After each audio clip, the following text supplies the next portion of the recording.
Bienvenue sur Sciences Nat.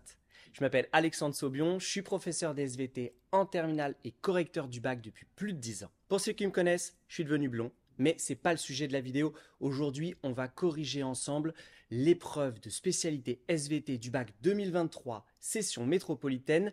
Sujet jour 1, un sujet qui a fait polémique et qui, je le rappelle, était bel et bien au programme. On voit ça tout de suite.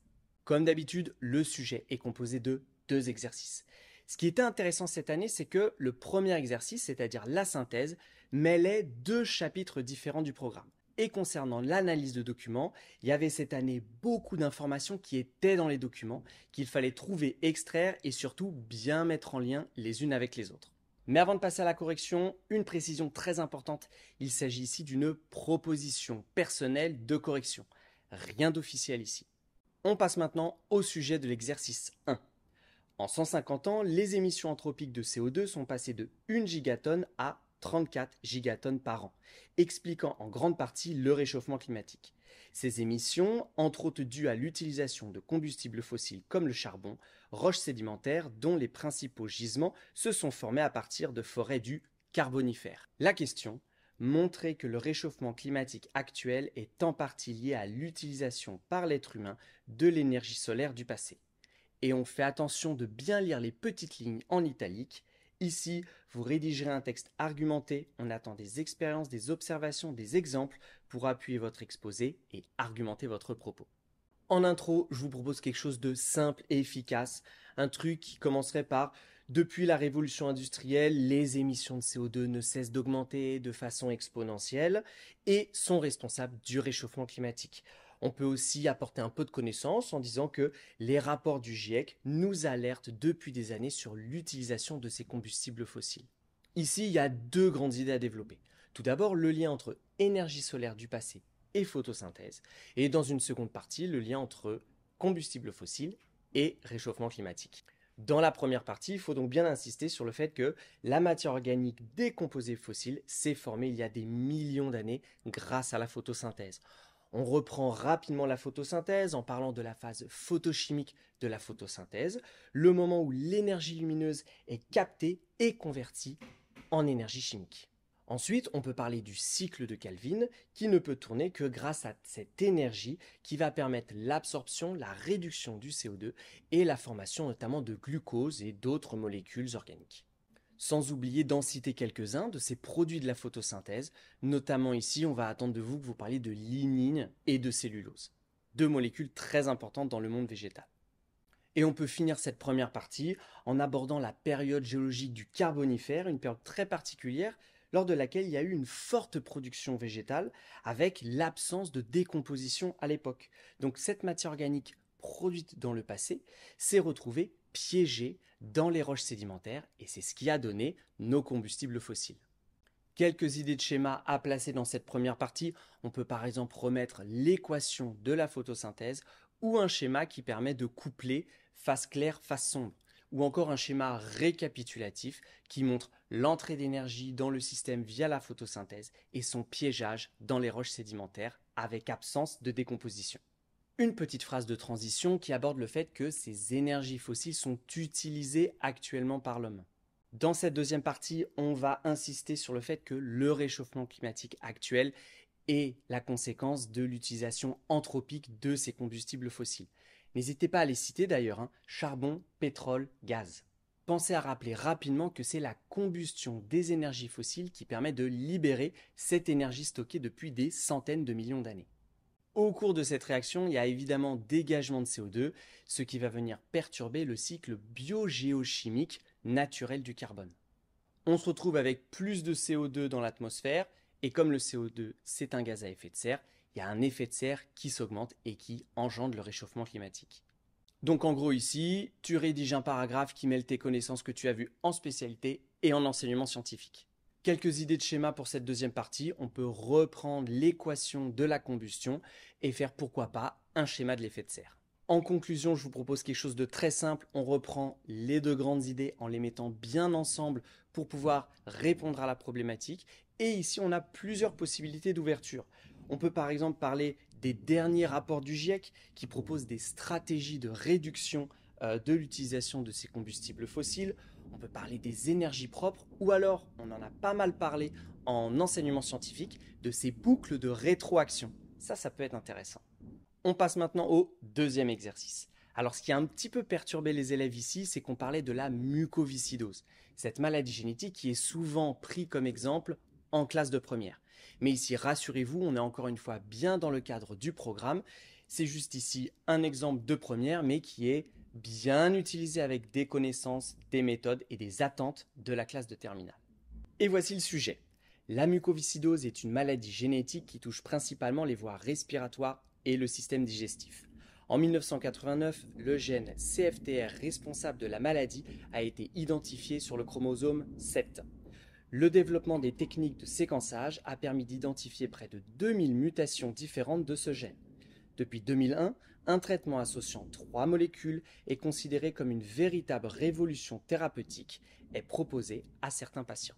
La question, expliquer pourquoi ce nouveau traitement n'est prescrit qu'aux patients atteints de mucoviscidose présentant la mutation DELF 508. Comme d'habitude, les petites lignes en italique, vous organisez votre réponse selon une démarche de votre choix, intégrant des données, des documents et des connaissances utiles. Ne les oubliez pas. On va voir ensemble toutes les informations qui étaient à tirer des documents.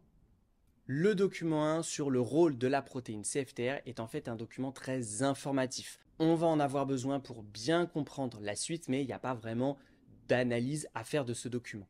Les informations à bien noter sont les suivantes. Le fait que CFTR, c'est une protéine en forme de canal, enchâssée dans la membrane qui permet la sortie des ions chlorure.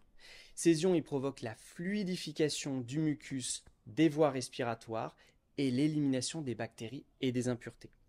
Sans oublier bien sûr que la production de la protéine CFTR, elle est sous le contrôle d'un gène qui est localisé sur le chromosome 7. Le document 1B nous présente des comparaisons de séquences. Et ici, on notera que la mutation qui nous intéresse, DELF 508, correspond à une délétion de 3 thymines en position 1522, 23, 24 et que ça entraîne la perte d'un acide aminé noté FHE, c'est la phénylalanine, en position 508. Ensuite, on a deux autres mutations qui vont nous permettre de comparer et de comprendre la spécificité de DELF 508. On a la mutation G542X qui est une substitution du nucléotide 1624, la guanine change en thymine, et ça entraîne l'apparition d'un codon stop, donc l'arrêt de la traduction. On a à la fin une protéine qui est plus courte, à peu près 3 fois plus courte que la normale, et donc qui est non fonctionnelle. Concernant la dernière mutation, elle est notée G551D.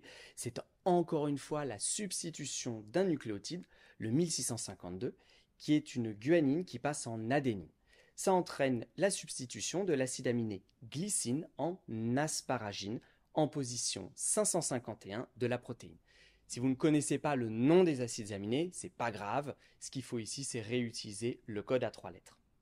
Ok, on en sait un petit peu plus sur ces histoires de mutations génétiques et impact sur les protéines et on va continuer sur cette voie-là avec le document 2 qui nous montre l'état de maturation des 3 protéines formées. Donc dans le cas témoin, on obtient une protéine CFTR qui est mature fonctionnelle et qui pèse 170 kg Dalton. Le kilo Dalton, c'est une unité utilisée en biologie pour mesurer le poids, on va simplifier comme ça, de certaines grosses molécules comme les protéines. Dans le cas de la mutation G542X, on n'observe aucune bande après l'électrophorèse. On peut faire le lien avec le document précédent qui nous disait que c'était une toute petite protéine qui était produite. Donc, on peut en déduire ici qu'elle fait moins de 140 kDa, qui explique qu'elle ne soit pas du tout fonctionnelle. La mutation qui nous intéresse aboutit à la formation d'une protéine de 140 kDa. Elle est donc immature et non fonctionnelle. La dernière mutation aboutit à la production d'une protéine de 170 kDa. Elle est donc mature et peut s'insérer dans la membrane, mais rien ne nous dit qu'elle est fonctionnelle. Dans le document 3, on va comparer la localisation des protéines CFTR normales saines avec celles issues de la mutation DELF 508. On observe que dans les cellules témoins, les cellules saines, la protéine CFTR est visible au niveau de la membrane cytoplasmique de la cellule. Ce qui signifie que cette protéine est mature, elle peut s'enchâsser dans la membrane et être fonctionnelle. Mais dans le cas des cellules qui présentent la mutation, la protéine est visible mais seulement dans le réticulum endoplasmique, ce qui signifie que la protéine n'est pas encore mature, elle n'a pas fini une étape de maturation essentielle qui a lieu dans cet organite particulier. Et enfin, dans le dernier document, on va parler de ce fameux nouveau traitement. On remarque ici que même malgré la mutation d'ELF 508, les patients qui sont traités présentent une protéine qui est à 170 kilodalton. Elle est donc devenue mature et va pouvoir aller s'enchâsser dans la membrane cytoplasmique et jouer son rôle de canal ionique. Et enfin, dans le document 4B, on va parler de l'état clinique du patient et surtout de l'évolution suite à ce traitement. L'étude nous montre que le traitement améliore de presque 14% le VEMS en l'espace de seulement un mois. Les connaissances qu'il faudrait sûrement mobiliser au cours de cette analyse, c'est par exemple de rappeler le lien entre structure-fonction d'une protéine. Une protéine trop courte ne sera pas fonctionnelle. Si elle n'a pas le bon poids en kilodalton, ça ne fonctionnera pas non plus. On peut aussi reparler des techniques de séquençage, des algorithmes de comparaison. Vous avez tous travaillé sur Anagène ou Génigène 2. Le document 3 a été réalisé à l'aide d'un MET, microscope électronique à transmission, n'hésitez pas à en parler. Et enfin, en lien avec le dernier document, on peut aborder très rapidement la notion de placebo. En conclusion, on peut rappeler que parmi les 3 mutations qui nous ont été présentées, la mutation qui nous intéresse d'ELF 508 permet la production d'une protéine qui n'est pas encore mature et qui reste bloquée dans le réticulum endoplasmique. Le nouveau traitement agit spécifiquement sur la maturation de cette protéine qui, une fois mature, pourra migrer jusqu'à la membrane, jouer son rôle de flux ionique et améliorer l'état clinique du patient.